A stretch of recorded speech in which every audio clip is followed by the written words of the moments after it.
दहशतगर्द आपके सामने खड़ा है। कोशिश है कि किसी तरह बस इमरान खान मैच ना खेले।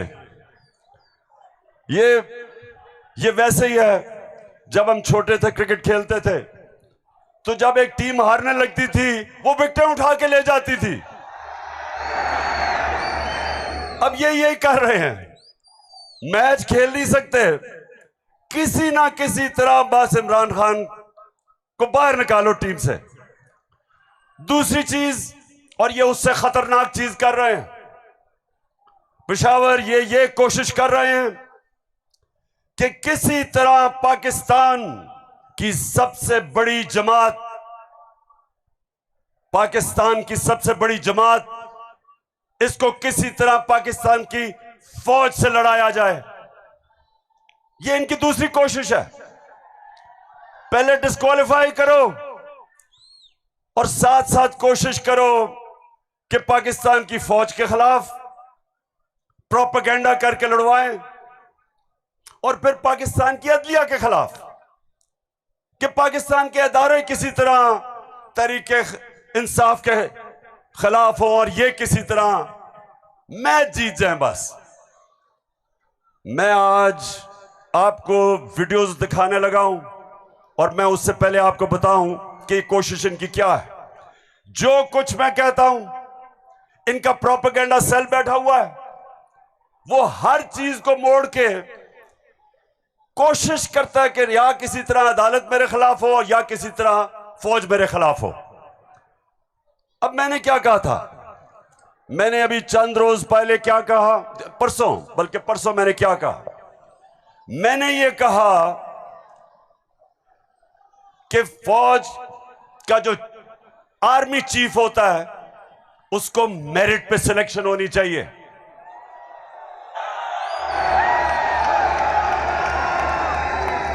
अब मुझे ये बताओ कि कोई भी किसी का खैर ख्वाह होता है, वो हमेशा चाहेगा अगर इदारा मजबूत करना है मेरिट पे सिलेक्शन हो।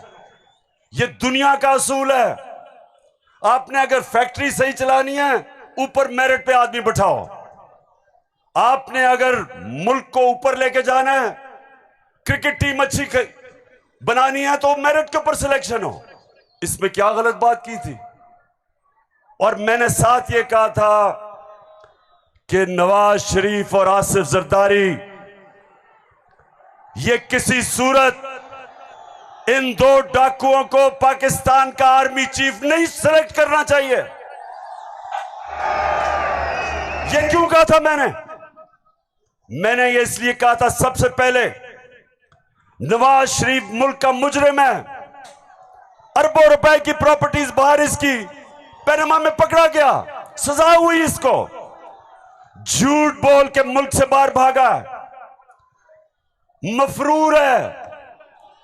मुझे यह बताएं पेशावर, जरा मुझे यह बताएं कि क्या एक चोर को, एक मफरूर को, एक भगौड़े को जो मुल्क से बाहर पैसा ले जाता है, क्या उसको पाकिस्तान का आर्मी चीफ सिलेक्ट करना चाहिए? जरा मुझे बताएं। और इधर बात खत्म नहीं होती। दूसरी, डॉन लीक्स क्या थी? हिंदुस्तान पाकिस्तान की फौज को कह रहा था ये दहशतगर्दी कर रही है। हिंदुस्तान उस वक्त के पाकिस्तान के सिपा सलार रहील शरीफ को कह रहा था ये दहशतगर्दों का सरदार है। और डॉन लीग्स में क्या चीज सामने आती है? बजाय नवाज शरीफ और नून लीग अपनी फौज के साथ खड़े हो, वो हिंदुस्तान को पैगाम पहुंचाते हैं कि जी हम कुछ नहीं कर रहे, फौज सब कुछ कर रही है। अपने से फौज को अलग कर लिया। काठमांडू में सार्क मीटिंग में बरका दत्त किताब में लिखती है कि नवाज शरीफ छुप छुप के नरेंद्र मोदी को मिल रहा था अपनी फौज से डर के। और दूसरी तरफ आसिफ जरदारी वो अमेरिकनों को कहता है, अपने अमेरिका में पाकिस्तान का एम्बेसडर हुसैन हक्कानी, वो जाके अमेरिकनों को, एडमिरल मलन को कहता है कि जनाब गवर्नमेंट को और जरदारी की गवर्नमेंट को पाकिस्तान की फौज से बचा लो। ये वो लोग हैं, बताओ मुझे, ये आर्मी चीफ सेलेक्ट कर सकते हैं? क्या हम इतने अहम ओहदे इन दोनों चोरों के हाथ में देंगे? नहीं देंगे। लेकिन तीसरी चीज पेशावर सुनो, इन्होंने सबको, मैंने बार बार आपको वो मुरासला दिखाया जो अमरीकी अंडर सेक्रेटरी ने धमकी दी पाकिस्तान को, पाकिस्तान के एम्बेसडर असद मजीद को, कि अगर तुमने इमरान खान को ना हटाया तो पाकिस्तान को मुश्किलों का सामना करना पड़ेगा। और नो कॉन्फिडेंस मोशन में अभी टेबल नहीं हुई थी, तब वो धमकी देता है। और सबको पता है उसके बाद क्या हुआ। नो कॉन्फिडेंस आता है, चोरी के पैसे से मेंबर पार्लियामेंट खरीदे जाते हैं, करप्शन के पैसे से लोटे बनाए जाते हैं। और आपका भी एक बहुत बड़ा लोटा था। कौन लोटा था आपका? एक ही पख्तूनख्वा से लोटा आया और बहुत बड़ा लोटा था वो। लोटों पे पैसा चलता है, लोटों पे नोट चलते हैं, और उसके बाद हमारी हुकूमत कराई जाती है और इनको इंपोर्टेड हुकूमत ऊपर लगाई जाती है। और मेरा तीसरा सवाल है कि क्या वो लोग जो बाहर से मुसल्लत किए गए हैं, जिनके पैसे और दौलत बाहर पड़ी है, क्या उनको पाकिस्तान के आर्मी चीफ को अपॉइंट करना चाहिए? बताओ। तो मैंने ये कहा और कहते कि जनाब इमरान खान तो फौज के खिलाफ है। चलो, अब मैं चाहता हूं ये नून लीग के दो, एक वजीर और एमएनए, जरा आप इनकी वीडियो देखें और उसके बाद बात करता हूं। सियासी मामला थे और जिस तरफ इस साल के आखिर में एक बड़ी तब्दीली आनी थी, उसमें तो ये नजर आ रहा था कि इमरान खान का जो गठजोड़ है ये तो अगले 15 साल रहेगा अगर इस तरह हालात रहे। और जिस तरह के उनके प्रोग्राम थे, हम सब ने डिस्क्वालीफाई होना था इस साल के आखिर में, तमाम जो अपोजिशन की लीडरशिप है। अच्छा, उनका तो ख्याल था कि मैं सफाया कर दूंगा, मैं किसी को नहीं छोड़ूंगा। तो ये आपका खदशा है? मालूमात है जी, हमारी सीरियस मालूमात। आपके ख्याल में जो आप ये लोगों को भूल जाता है, लेकिन कुछ माह पहले जो कहा कि हम नैब के कुछ 100 जज और हायर कर रहे हैं और हम सारे केसों को एक्सपेडाइट करेंगे, तो उस मैथ्स लेवल के ऊपर मैथ्स लेवल पे डिस्क्वालिफिकेशन होनी थी, बिगिनिंग शहबाज शरीफ डाउनवर्ड, शाहजहान अब्बासी, हसन इकबाल और ऑल ऑफ अस, सिर्फ मुस्लिम लीग नून की नहीं। आपके ख्याल में जो कोalition बनी है वो इसी वजह से बनी है कि इमरान खान साहब के तो फाशिस्ट प्लान्स थे ना इस मुल्क के ऊपर हमला करने के। तो लिहाजा ये आज मुश्किल जरूर है, लेकिन ये हमें याद रखना है जब हम मुइशत की डिस्कस करते हैं कि यहां जमहूरियत का, हाकमियत का और वफाकियत का मामला भी मौजूद है, जिसको हमें साथ लेकर चलना है। तो इसलिए एक लार्जर कॉन्टेक्स्ट में सियासी मामला कि जो हमें लोग कहते थे, डराते थे, दबाव में लाते थे इस बात पे कि अगर फौरी तौर पर अदम एतमाद करके आप हुकूमत में ना आए तो फलां आ जाएगा, फलां बैठ जाएगा किसी चेयर पे। कोई किसी किस्म का हमें उस वक्त भी ना नोटिस था, ना हमने लिया था, मगर इत्तेहादी जमातों के हम फैसलों पर के पाबंद थे। मैं आज भी ये बात कहने लगा हूं कि अगर कि जो हमें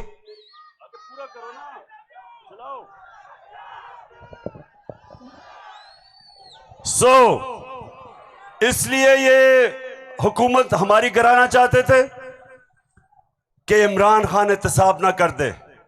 डर ये था कि अगर इमरान खान रह गया तो ये जेल में चले जाएंगे, क्योंकि इन्होंने जो चोरी किया वो पकड़ी जाएगी।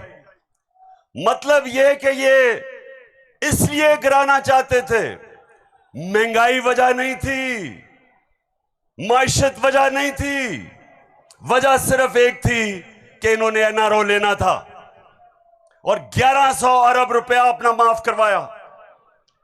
अब मैं ये चाहता हूं कि ये जो नून लीग प्रोपेगेंडा कर रही है कि इमरान खान फौज के खिलाफ है, जरा सुने कि इनके लीडर्स ने फौज के खिलाफ क्या बातें की, और मैं चाहता हूं मीडिया इसको दिखाए ताकि पता चले कि ये जो लोग आज इक्तदार में बैठे हैं और ये हर रोज प्रोपेगेंडा कि किसी तरह तहरीक इंसाफ और फौज की लड़ाई हो जाए, जरा ये सुने कि इन्होंने फौज के मुताल्लिक क्या बातें की थी।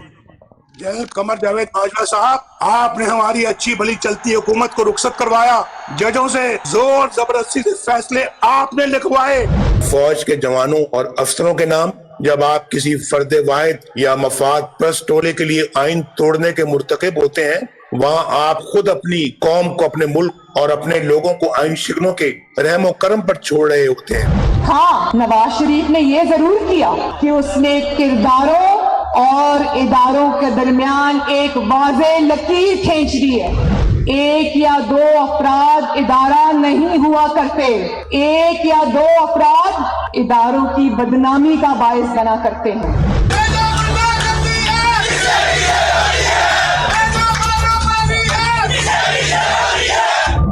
जो शख्स इस किस्म की कार्रवाइयों में मुलव्वस रहा हो उसका एहतसाब होना चाहिए उसको, बल्कि इतने बड़ी बड़ी उनकी ग्लेयरिंग चीज़ें शायद 73 साल की तारीख में कभी नहीं मिलती, तो अब तो उनका एहतसाब होना चाहिए।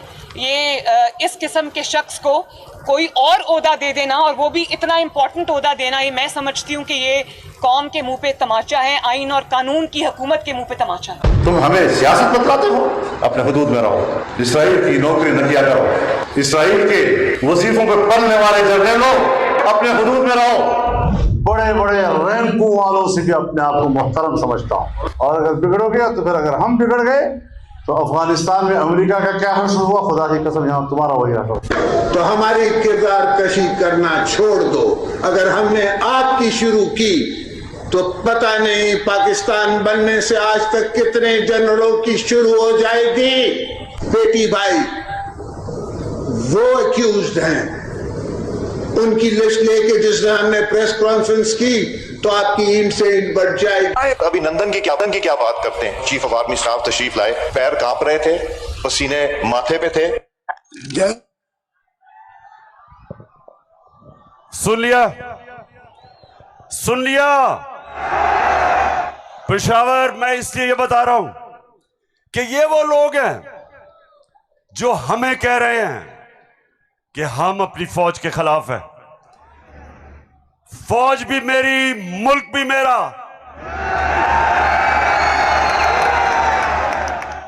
जितने इदारे मजबूत होंगे मुल्क मजबूत होगा, अदलिया मजबूत होगी मुल्क मजबूत होगा, फौज मजबूत होगी हम आजाद हो सकेंगे। हम अपनी आजादी, हम किसी के सामने झुकेंगे नहीं, कोई मुल्क हमें फतह नहीं करेगा। जिस तरह सारी मुसलमान दुनिया में आज अजाब आया हुआ है, सोमालिया से लेके, लिबिया से लेके, सीरिया से लेके, सारी मुसलमान, अफगानिस्तान में क्या हुआ, यमन में, सारी मुसलमान दुनिया में किस तरह का अजाब आया, और हम वो पाकिस्तान है जो एक मजबूत फौज की वजह से बचे हुए हैं। तो नून लीग वाले ये समझ जाओ कि हम वो लोग हैं जो इस मुल्क के इदारे मजबूत करेंगे, और कभी अगर कोई तनकीद करते भी हैं अपनी फौज के लिए, उसकी बेहतरी के लिए करते हैं, तामीरी तनकीद करते हैं। अब वो चलाओ,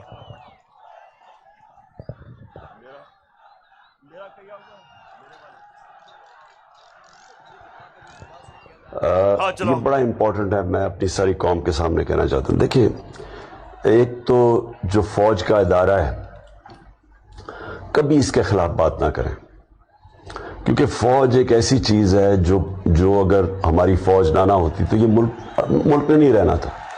इमरान खान से ज्यादा इस मुल्क को जरूरत पाकिस्तानी फौज की है, और हमें हमेशा इस इदारे को इसकी मजबूती के लिए हमें बात करनी चाहिए। और हमारे जो दुश्मन है वो मुसलसल इसको अटैक करते हैं, बल्कि ये दोनों जो prime minister, ex prime minister और प्रेसिडेंट, वो जरदारी और नवाज शरीफ, इन दोनों ने अपनी फौज को अंडरमाइन करने की कोशिश की है। ये जब गवर्नमेंट में भी थे इन्होंने अंडरमाइन किया उसको। इन्होंने गवर्नमेंट में रहते हुए वो डॉन लीग्स क्या थी, डॉन लीग्स वो हिंदुस्तान के के साथ कह रहे थे कि जी हमारी फौज की वजह से हम दोस्ती नहीं हो रही। और जो मेमो गेट था वो क्या था, वो अमरीकनों को कह रहा था जरदारी अपने हुसैन हक्कानी के जरिए। जी शुक्रिया। मैं इसलिए आपके सामने ये रख रहा हूं कि ये मैं आज से नहीं कह रहा, ये मैं हमेशा समझता हूं। और आज तो है ही 6 सितंबर। पेशावर, मुझे अभी भी 6 सितंबर याद है। मैं उस वक्त स्कूल में था और मुझे याद है जब के लाहौर में के पास हिंदुस्तान की फौज आई और जो वहां जिस तरह की हमारे घरों में बमबारी की आवाज आ रही थी, तो मुझे तो बड़ी अच्छी तरह 6 सितंबर याद है। और मुझे यह भी याद है कि सारी कौम तब खड़ी थी अपनी फौज के साथ। अब दूसरी चीज मैं ये चाहता हूं कि आप सब देखें कि जुडिशरी के खिलाफ ये नून लीग ने पाकिस्तान की अदलिया के खिलाफ क्या बातें की हैं, जरा ये जरूर देखें, फिर मैं आप अगली बात करता हूं। इस तरह बेंच फिक्सिंग भी एक जो इस पे भी फजल रहमान देख ले कितना गुस्सा चढ़ा हुआ है इसको। सारे फैसले एक ही जज करेगा, जैसे लगता है कि उसका जज नहीं है, उसकी पार्टी का रुकन हो।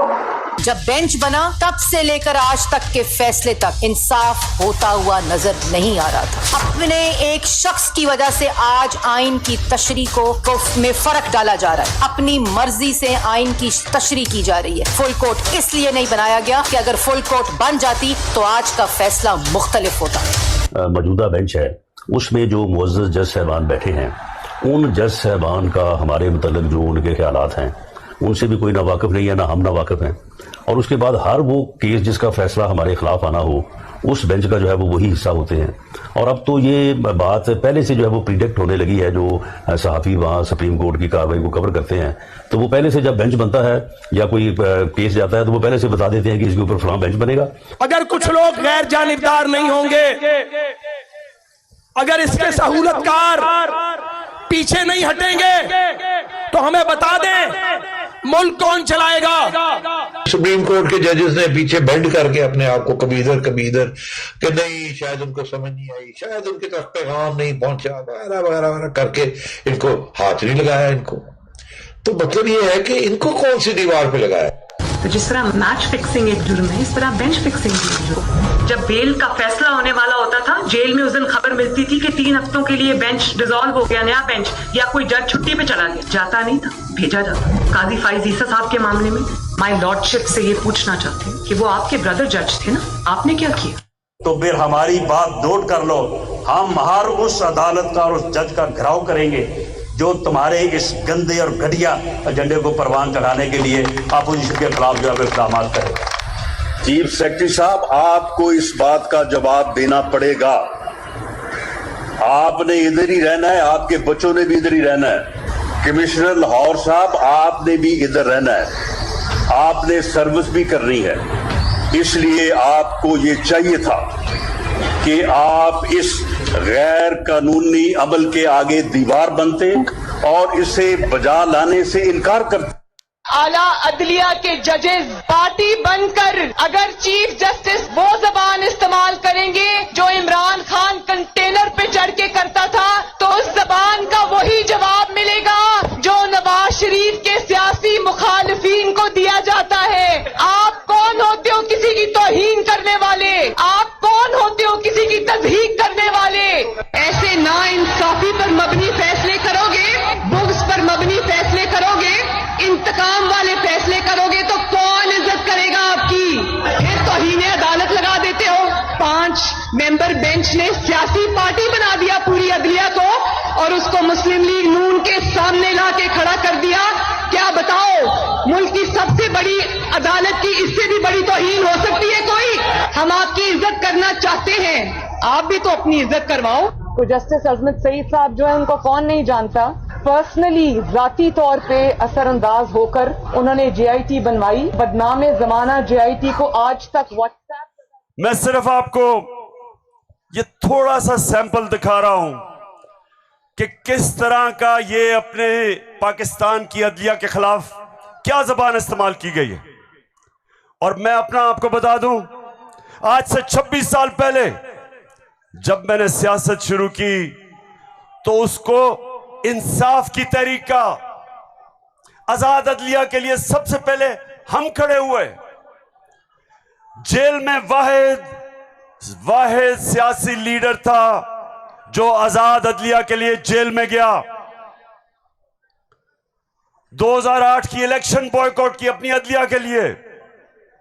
उसके बाद जब हम इक्तदार में आए तो इस्लामाबाद में 50 साल के बाद पहली दफा जुडिशल कॉम्प्लेक्स बनाया अपने जजेस के लिए।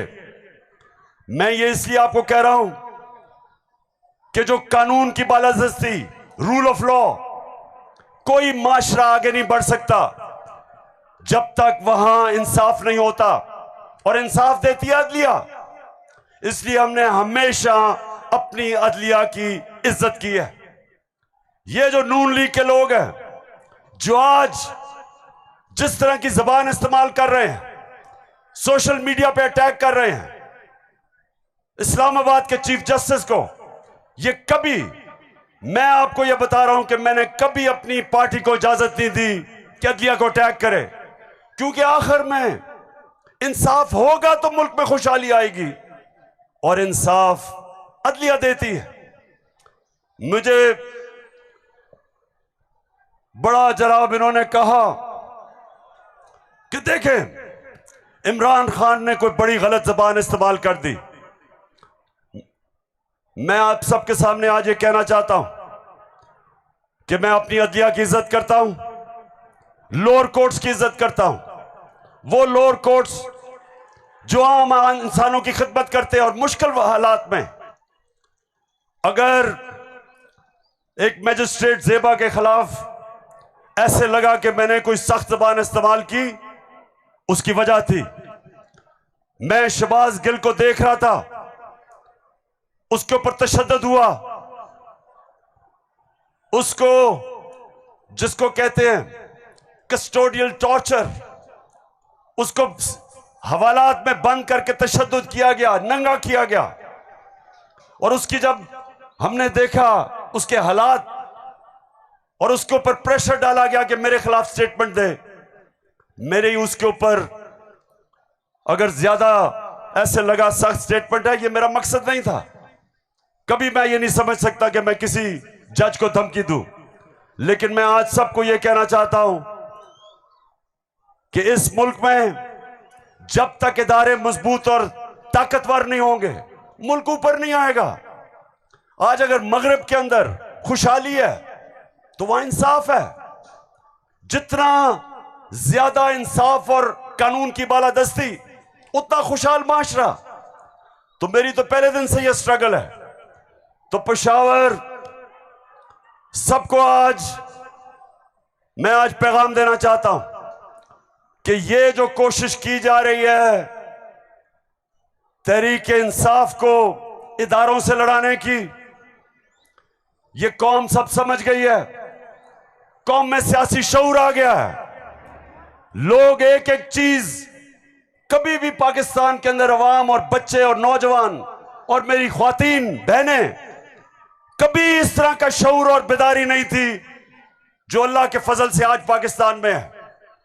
तो ये जो चोरों का टोला, ये जो बार बार कोशिश कर रहा है कि तहरीक इंसाफ को दीवार से लगाया जाए, सब सुन लो कि जितना तुम मुझे दीवार से लगाओगे उतना मैं और तुम्हारे से मुकाबला करूंगा, लड़ूंगा तुम्हारे से।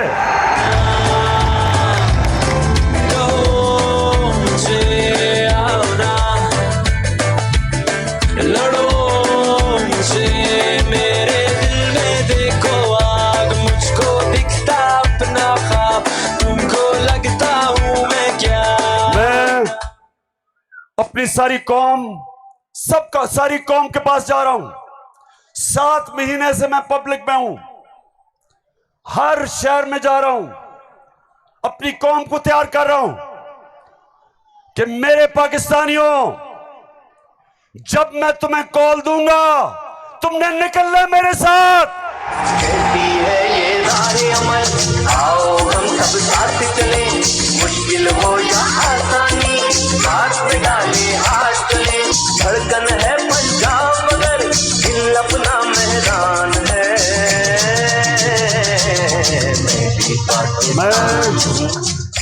अच्छा पेशावर, जब हमें इन्होंने हटाया था, फिर से मैं आपको याद करा दूं, उस वक्त पाकिस्तान तेजी से तरक्की कर रहा था। जो इस हुकूमत ने जो किताब माइशत के ऊपर शाया की, जिसको कहते हैं इकोनॉमिक सर्वे ऑफ पाकिस्तान, उसके अंदर पाकिस्तान 17 साल के बाद सबसे तेजी से हमारी माइशत ऊपर जा रही थी। 5.6 और चौथे साल 6%। आज IMF कह रहा है, आलमी इदारा कह रहा है कि 6% से अब हमारी माइशत 1% से भी कम पे जा रही है। यानी माइशत सुकड़ रही है, बेरोजगारी बढ़ रही है, फैक्ट्रियां बंद हो रही हैं, किसान जिसने रिकॉर्ड पैदावार की थी उसकी पैदावार नीचे जा रही है, क्योंकि बिजली और फजल रहमान की कीमत ऊपर चली गई है।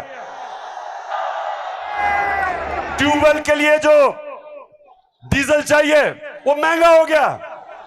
बिजली, अच्छा बिजली के बिल जिन जिन के पास आए हैं, जरा मुझे हाथ खड़े करके बताएं, कभी पाकिस्तान की तारीख में इतनी महंगी बिजली नहीं थी। क्या हुआ कि 4 महीने में कौन सी क़यामत आ गई कि बिजली की कीमत 18 रुपए यूनिट से 36 रुपए यूनिट, और टैक्सेस मिला के 50 रुपए यूनिट पे बिजली पहुंच गई है। गंदम 850 रुपए पे 20 kg मिलती थी, आज कराची के अंदर 2000 रुपए पे नहीं मिल रही। बलूचिस्तान में देखें गंदम की कीमत किधर गई। हमारे दौर में, ये जरा गौर से सुने, हमारे दौर में तेल इंटरनेशनल मंडी में 103 से 115 डॉलर पे बिकता था, आज वो पहुंच गया 96 डॉलर पे। तेल की कीमत इंटरनेशनल मंडी में कम हो गई है, लेकिन हमारे दौर में 1 लीटर पेट्रोल 150 रुपए और 1 लीटर फजल रहमान 145 रुपए, आज 234 पे पहुंच गया। बिजली दुगनी, पेट्रोल डीजल ऊपर, सब कुछ महंगा और रुपया गिर रहा है। IMF के प्रोग्राम के बावजूद रुपया गिर रहा है। IMF ये कहता है कि आगे पाकिस्तान के जो माशी हालात है वो और बिगड़ने वाले हैं, बिजली की कीमत अभी और बढ़ेगी, GST लगेगा 17%, कीमत और ऊपर, पेट्रोल डीजल और ऊपर। तो मेरे पाकिस्तानियों, आज हम नहीं, IMF कह रहा है कि पाकिस्तान श्रीलंका की तरफ जा रहा है, यानी माशी तबाही की तरफ जा रहा है। तो सवाल आज ये है कि वो कौन थे, वो कौन मुजरिम थे, कौन इस कौम के गद्दार थे जिन्होंने बैरूनी साजिश का हिस्सा बन के इस मुल्क में आपकी हुकूमत कराई और इन चोरों को लेके आए।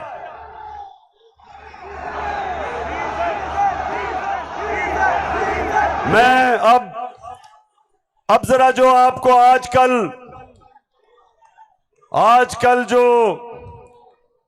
नवाज शरीफ की बेटी आजकल बनी हुई है, मालिका बनी हुई है पाकिस्तान की, प्रोटोकॉल उसको प्राइम मिनिस्टर का मिल रहा है। जरा मैं सारी कौम के सामने बताना चाहता हूं कि इसका सबसे बड़ा मसला यह है कि इससे सच नहीं बोला जाता। जरा ये आप फिल्म शो देखें, ना आपकी इनकम इतनी है कि आपको ये प्रॉपर्टी आप ले सकते हैं। कि आपने मेफेयर के अंदर जो आपकी 4 अपार्टमेंट्स हैं उनकी 1 अरब से ज्यादा, 1 अरब रुपए से ज्यादा उनकी कीमत है। अब 4.5 अरब तक पहुंच गई है उनकी कीमत। आपने अपनी जो टैक्स में टोटल आमदनी बताई है 94 में 1.5 लाख रुपए है। मुझे ये बताएं कि आपने अरबों रुपए की मेफेयर में प्रॉपर्टी खरीदी कैसे? सुन लिया? ये आज से 10 साल पहले मैंने पूछा कि बताएं आपने आमदनी तो अपनी दिखाई नहीं, तो ये अरबों रुपए की बर्तानिया के सबसे महंगे शहर लंदन के सबसे महंगे इलाके में आपने अरबों रुपए की प्रॉपर्टी कैसे ली? तो जरा आप ये सुने, जवाब आता है। बात यह है कि जिन अरबों रुपए की मेफेयर की प्रॉपर्टीज की ये बात कर रहे हैं, ये तो पहले पता नहीं है। बताएं कौन सी प्रॉपर्टीज है, लाएं, दिखाएं, उसका कोई प्रूफ लाएं। सुन लिया? कहते किधर है ये प्रॉपर्टी, किसकी बात कर रहे हैं? अब ये जरा मरियम बीबी को भी सुन लो कि इस तरह मुझे लगा कि आप लोगों को बेवकूफ नहीं बना सकते। मेरी सेंट्रल लंदन में प्रॉपर्टीज तो दूर की बात है, मेरी पाकिस्तान में भी कोई प्रॉपर्टी नहीं है। मैं अपने वालिद के साथ है और मुझे समझ नहीं आई कि मेरी और मेरी वालदा की और बहन भाइयों की प्रॉपर्टीज ये कहाँ से निकाल के ले आए हैं। मेरे नाम पाकिस्तान में कोई प्रॉपर्टी नहीं है, ये तो इंग्लैंड की बात है। सुन लिया? सुन लिया पेशावर?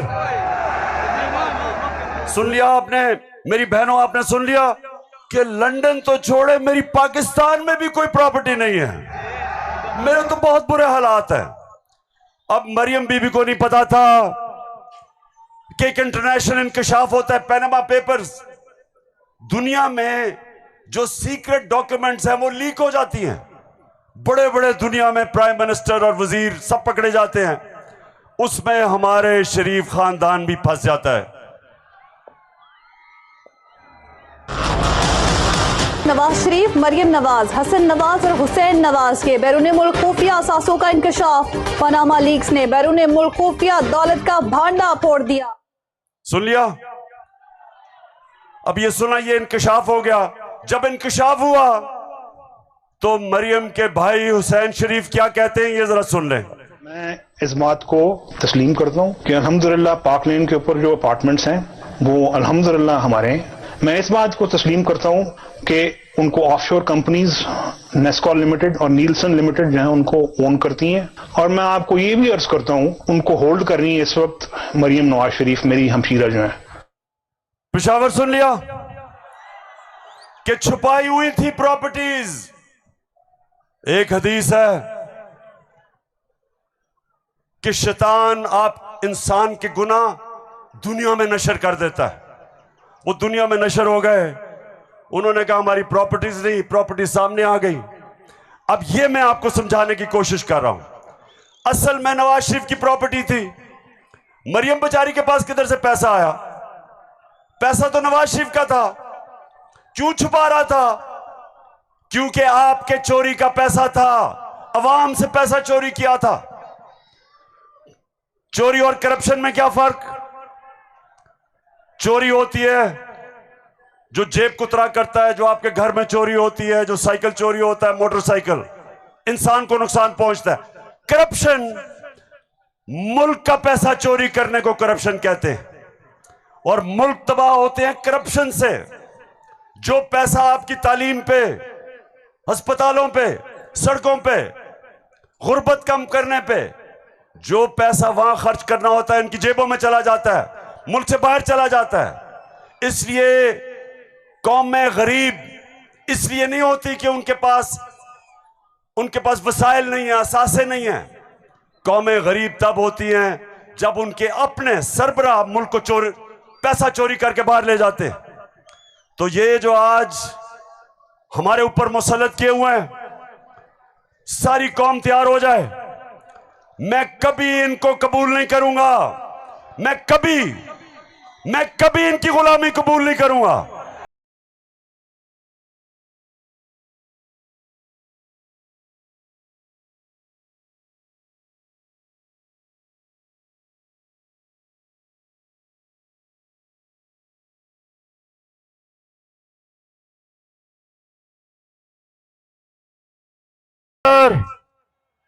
हाथ खड़ा करके बताओ आप तैयार हो जब मैं आपको कॉल दूंगा?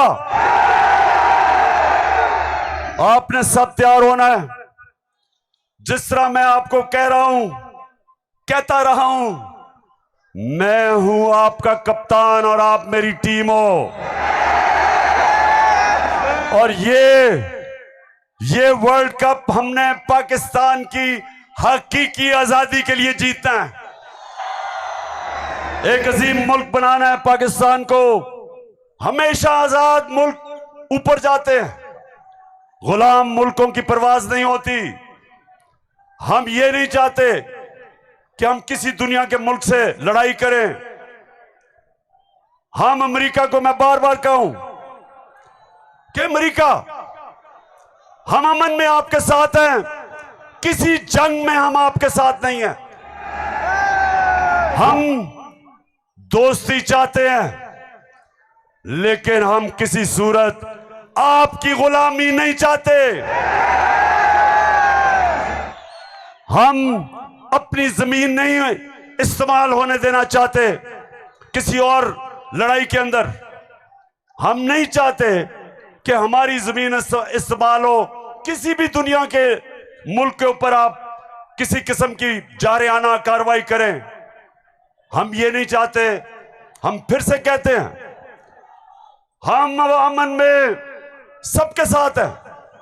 हम तो हिंदुस्तान से भी अच्छी दोस्ती करेंगे, लेकिन पहले कश्मीरियों को उनका हकूक दो, उनकी स्टेटहुड वापस करो। हम हिंदुस्तान से भी बातचीत कर लेते, लेकिन हम किसी सूरत अपनी आजादी के ऊपर सौदा कभी नहीं करेंगे। मेरे साथ हो पेशावर, साथ हो मेरे। तो फिर से जाते हुए आखिरी बात, आप सब ने तैयार रहना है। मैं आपको कॉल दूंगा इस्लामाबाद की, और वो कॉल होगी इस मुल्क को इन चोरों से आजाद करने के लिए। पाकिस्तान जिंदाबाद।